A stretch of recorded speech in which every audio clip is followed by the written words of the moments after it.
చెప్పండి. మీకు దమ్ముంటే మైక్ ఇస్తా, మైక్ లో మాట్లాడండి. మీకు దమ్ముంటే మైక్ ఇస్తా, మైక్ లో మాట్లాడండి. జగన్ కి ఎందుకు ఓటేయాలో చెప్పండి. జగన్ గారికి ఎందుకు ఓటేయాలో చెప్పండి. అక్క నమస్తే అక్క.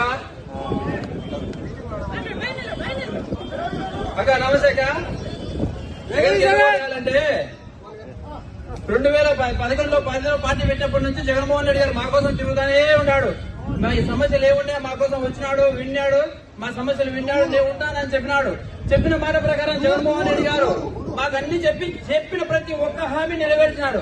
పేద ప్రజల కోసం ఆయన 3000 కిలోమీటర్ పాదయాత్ర చేసి వాళ్ళ కష్టాలు విని మీ అందరికీ నేను న్యాయం చేస్తానని చెప్పినాడు. చెప్పిన విధంగా న్యాయం చేసినాడు. ఇక్కడ వచ్చిన ప్రతి ఒక్కరికి వారి కుటుంబాల్లో ప్రతి ఒక్కరికి సంక్షేమం అందింది. దానికి కారణం ఎవరంటే జగన్మోహన్ రెడ్డి గారే.